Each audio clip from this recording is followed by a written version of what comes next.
कि वक्फ वही क्रिएट कर सकता है जो मिनिमम 5 साल इस्लाम को प्रैक्टिस करता है। कि वक्फ बोर्ड में शिया भी रहेंगे, सुन्नी भी रहेंगे, बोहरास भी रहेंगे, आगा कानिक्स भी रहेंगे, टोटल 4 नॉन मुस्लिम हो सकता है वक्फ काउंसिल में मेंबर। और उसमें कुछ एनोमलीज है इस बिल में, तो इसको बदलना जरूरी था। मैंने हजारों किलोमीटर ट्रेन का पटरी लगा हुआ है, स्टेशन बना हुआ है, वो ट्रेन का पटरी लगा हुआ है, वो रेलवे का प्रॉपर्टी थोड़ी है, ये तो देश का प्रॉपर्टी है। सेंट्रल वक्फ काउंसिल में टोटल 22 मेंबर्स में 4 नॉन मुस्लिम से ज्यादा मेंबर नहीं हो सकते हैं। 2 फॉर्मर जजेस होंगे सुप्रीम कोर्ट और हाई कोर्ट के, एक advocate of national eminence member रहेंगे।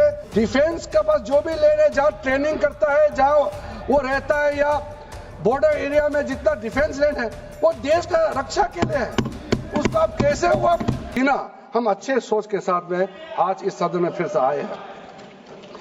कुछ एनोमलीज है इस बिल में, तो इसको बदलना जरूरी था। मैंने एक पहले भी इसका जिक्र किया था कि आपने कहा कोई भी हिंदुस्तानी, कोई भी भारतीय वक्फ क्रिएट कर सकता है। वो 95 में ऐसा नहीं था, आपने 13 में बदलाव किया, उसको हमने फिर से 1995 का प्रावधान को फिर से रिवाइव करते हुए ये हमने जोड़ा है कि वक्फ वही क्रिएट कर सकता है जो मिनिमम 5 साल इस्लाम को प्रैक्टिस करता है। बहुत साफ साफ शब्दों में प्रावधान रखा है। सर, जो वक्फ बोर्ड बने हैं, हम उसको बहुत ही सेकुलर, इंक्लूसिव बनाना चाहते हैं।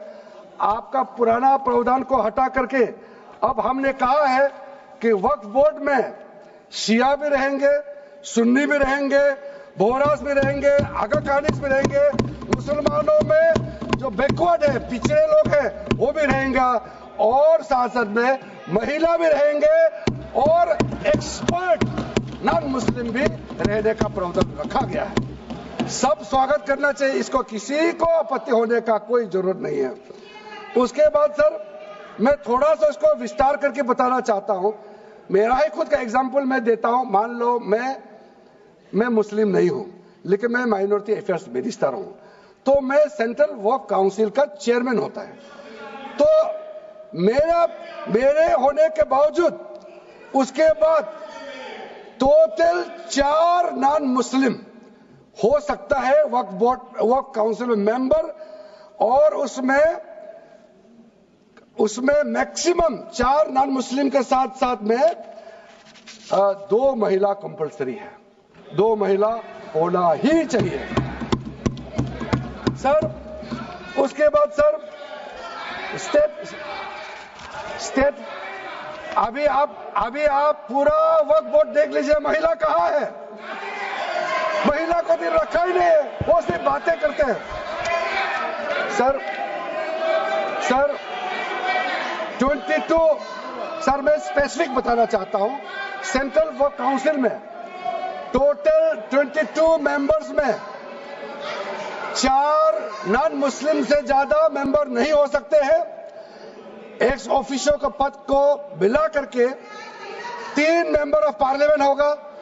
मेंबर ऑफ पार्लियामेंट तो किसी धर्म का हो सकता है। जब इलेक्शन करते हैं तो कोई भी धर्म का मेंबर ऑफ पार्लियामेंट या एमएलए बन सकते हैं। सर, 10 मेंबर मुस्लिम कम्युनिटी से होगा, 2 फॉर्मर जजेस होंगे सुप्रीम कोर्ट और हाई कोर्ट के, एक advocate of national eminence member रहेंगे, 4 persons of national eminence from various field. ये तो कई कमिटियों ने इसको सिफारिश किया है, और एडिशनल सेक्रेटरी या joint secretary to the government of India उसमें रहेंगे। आउट ऑफ 10 मुस्लिम मेंबर्स 2 महिला अनिवार्य है, ये हमने प्रावधान रखा है। और स्टेट बोर्ड में आउट ऑफ 11 मेंबर्स 3 से ज्यादा नॉन मुस्लिम नहीं हो सकता है। एक्स ऑफिशियो को मिलाकर के एक चेयरपर्सन, एक एमपी, एक MLA, 4 members from Muslim community, 2 members with professional experience, 1 member of Bar Council, and Joint Secretary to the State Government dealing with Waqf matters, out of 4 Muslim members 2 shall be women. ये हमने रखा है ताकि हमारे बहनों को किसी तरीके से दरकिनार नहीं कर सके। वक्फ एक्ट सर, हमने जो नया प्रावधान रखा है उसमें जितना भी जो आर्बिट्रेरी प्रोविजन जो जरूरी नहीं था उसको हमने सामान्य रूप से देश में और जितना कानून है उसको मिलाते हुए मुख्य रूप से ट्रांसपेरेंसी इन वक्फ मैनेजमेंट, सर्वे को अपडेट करने के लिए जो पहले इनसफिशिएंट प्रोविजन था, इसमें वक्फ लैंड रिकॉर्ड्स वगैरह में महिलाओं का इनहेरिटेंस राइट, बच्चों का राइट और साथ साथ में कई हजारों केसेस पेंडिंग है ट्राइब्यूनल और कोर्ट्स में, उसको सेटल करने के लिए जो आज लगभग 10,000 से भी ज्यादा केसेस जो पेंडिंग था और कुछ सालों के अंदर में 13 से 30,000 केसेस पेंडिंग हो चुके हैं, उसको सरलता से सुलह करने के लिए हमने रास्ता खोजा है। एक चीज बार बार आप लोग कहते हैं, हमारे पक्ष के लोग हो या उस साइड के पक्ष के लोग हो या जो सदन से बाहर है, वो एक वक्तव्य देते रहते हैं, मैं उसको सुधारना चाहता हूं। ये कहते हैं कि हमारा देश में लैंड बैंक जो है वक्फ बोर्ड के पास 3rd लार्जेस्ट है। पहला रेलवे, इंडियन रेलवे, फिर इंडियन आर्मी मतलब इंडियन डिफेंस का, और फिर कहता है वक्फ बोर्ड के पास जमीन है। मैं उसको सुधारना चाहता हूं। सर, आप भी तो ट्रेन में चलते हैं, हम लोग भी ट्रेन में चलते हैं, हजारों किलोमीटर ट्रेन का पटरी लगा हुआ है, स्टेशन बना हुआ है। वो ट्रेन का पटरी लगा हुआ है, वो रेलवे का प्रॉपर्टी थोड़ी है, ये तो देश का प्रॉपर्टी है, हम लोग सब चलते हैं उसमें। इसको आप कैसे लगा सकते हैं कि रेलवे के पास इतना है, वक्फ बोर्ड के पास इतना है? वो देश का प्रॉपर्टी है। हमारा डिफेंस के पास कहता है कि 2nd लार्जेस्ट है। डिफेंस के पास जो भी लैंड है, जहां ट्रेनिंग करता है, जहां वो रहता है, या बॉर्डर एरिया में जितना डिफेंस लैंड है, वो देश का रक्षा के लिए है। उसको आप कैसे वक्फ प्रॉपर्टी के साथ आप तुलना कर सकते हैं? वक्फ प्रॉपर्टी प्राइवेट प्रॉपर्टी होता है सर। तो इसलिए दुनिया में सबसे ज्यादा वक्फ प्रॉपर्टी हिंदुस्तान में है। सिर्फ हमारा देश में ही नहीं, दुनिया का सबसे बड़ा और सबसे ज्यादा वक्फ प्रॉपर्टी हिंदुस्तान में है। तो फिर ये क्यों है 60 साल तक आप सरकार में रहे हैं, हमारे देश में मुसलमान इतना गरीब क्यों है? जब दुनिया का सबसे ज्यादा वक्फ प्रॉपर्टी हमारा देश में है, तो हमारा गरीब मुसलमानों का पढ़ाई के लिए, मेडिकल ट्रीटमेंट के लिए, स्किलिंग के लिए, इनकम जनरेशन के लिए क्यों काम नहीं हुआ आज तक? बताइए। ये दुनिया का सबसे बड़ा वक्फ प्रॉपर्टी अगर हिंदुस्तान में है, तो उस प्रॉपर्टी से गरीबों का उत्थान के लिए, लोगों का भला के लिए अगर ये सरकार नरेंद्र मोदी जी के नेतृत्व में गरीब मुसलमानों के लिए काम कर रहा है, तो इसमें आपत्ति क्यों होना चाहिए? आप लोग बताइए।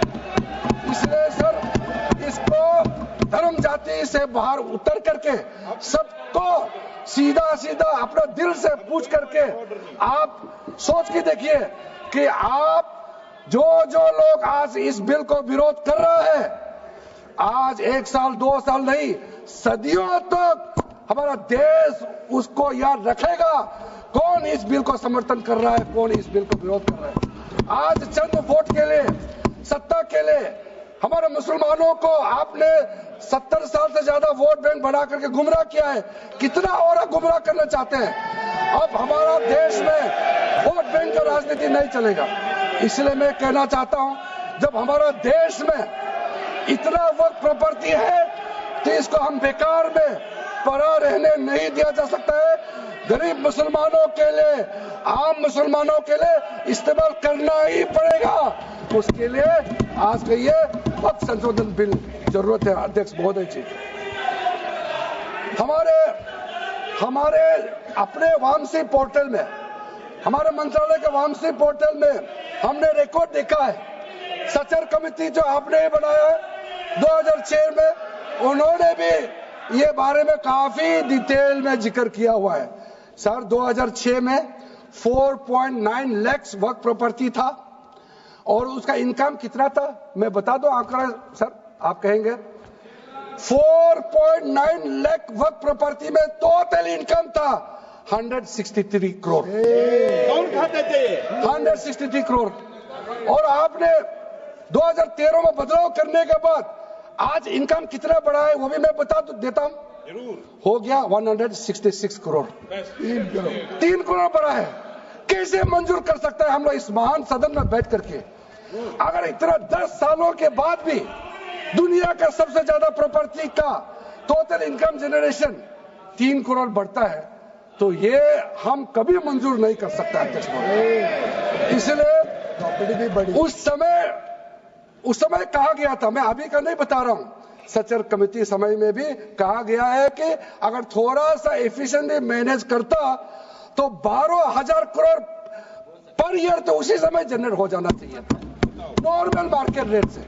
और 12,000 करोड़ अगर वो प्रॉपर्टी से रेवेन्यू जनरेशन करता है, कितना लाखों करोड़ों मुसलमानों को फायदा होगा, आप सोच के देखिए।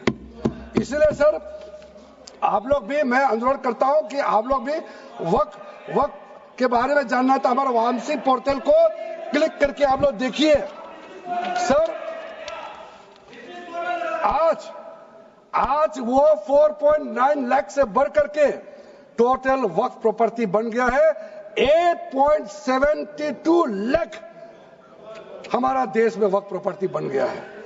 और आप कल्पना कीजिए 8.72 लाख प्रॉपर्टी वक्फ का है, उसको अगर हम सही तरीके से मैनेजमेंट करता तो हमारा मुसलमानों का ही नहीं है, देश का तकदीर बदल जाएगा। इतना प्रॉपर्टी हमारे पास। अब समझिए चीज को।